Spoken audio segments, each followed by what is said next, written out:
नमस्कार, आप देख रहे हैं डीटीवी भारत। आपके साथ मैं शर्मिला चौहान। आज हम बात करेंगे कोरोना की तीसरी लहर की। जी हाँ, कोरोना की दूसरी लहर अभी खत्म हो ही नहीं थी, तब तक तीसरी लहर की बात सामने आ रही है। हालांकि ये महज एक कयास है और ये कयास इसलिए लगाए जा रहे हैं क्योंकि दरभंगा में एक साथ 4 बच्चों की मौत हो गई। जी हाँ, डीएमसीएच में 4 बच्चों की जान चली गई है, जिसमें से 3 बच्चे निमोनिया से ग्रसित थे और 1 बच्चा कोरोना से संक्रमित हो गया था। कोरोना संक्रमित बच्चा 2.5 साल का था।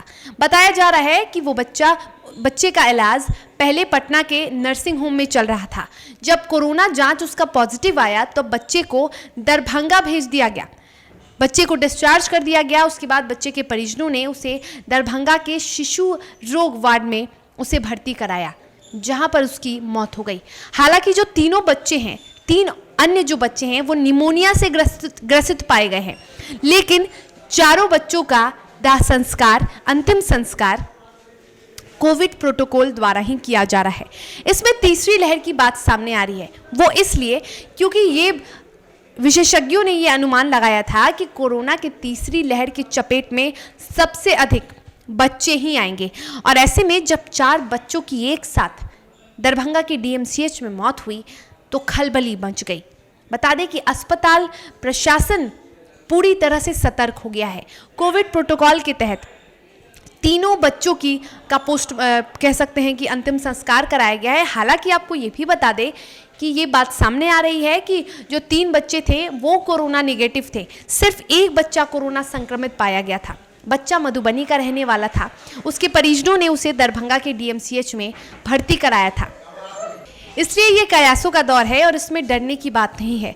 अगर हम दूसरी लहर की बात कर ले तो ये बताया जा रहा था कि दूसरी लहर की चपेट में सबसे ज़्यादा युवा आ रहे हैं, यानी युवा सबसे ज़्यादा दूसरी लहर की चपेट में कोरोना से आ रहे हैं और युवाओं की दूसरी लहर में सबसे अधिक मौत हुई है। तो बातें ये भी सामने आ रही थी कि जो तीसरी लहर है, जिसको लेकर सरकार काफ़ी चिंतित है, केंद्र सरकार या राज्य सरकार दोनों अपने स्तर से तैयारियां कर रही हैं। और ऐसे में जब दरभंगा में 4 बच्चों की मौत हुई तो खलबली मच गई।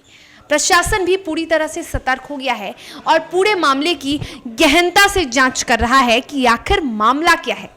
लेकिन आपको बता दें कि फिलहाल ये कयासों का दौर है और अभी इस बात की पुष्टि नहीं हुई है। सिर्फ 1 बच्चा ही कोरोना संक्रमित था, लेकिन सरकार और प्रशासन में डर व्याप्त हो चुका है। तो कोरोना से दूसरी और तीसरी लहर दोनों में सावधान रहने की जरूरत है। हालांकि आपको बता दें कि सरकार पूरी तरह से तैयारियों में जुटी है। तीसरी लहर कहीं से भी घातक साबित ना हो, खास तौर पे बच्चों के लिए, इसको भी लेकर सरकार पूरी तरह से तैयारियां कर रही है। तैयारियां युद्ध स्तर पर जारी हैं और अब देखना यह है कि आखिर तीसरी लहर कितनी भयावह साबित होती है। लेकिन फिलहाल आपको बता दें कि देश के साथ साथ बिहार में भी कोरोना के संक्रमण की जो रफ्तार है वो अब धीमी हो चुकी है। रफ्तार पर अब धीरे धीरे काबू पाया जा रहा है और ऐसे में ये कहना गलत नहीं होगा कि जिस तरह से हम सावधानियां बरत रहे हैं उस तरह से हम जल्द ही कोरोना जैसे भयावह महामारी पर से जंग जीत सकते हैं। इसलिए आप भी सावधान रहिए, सुरक्षित रहिए और देखते रहिए डीटीवी भारत।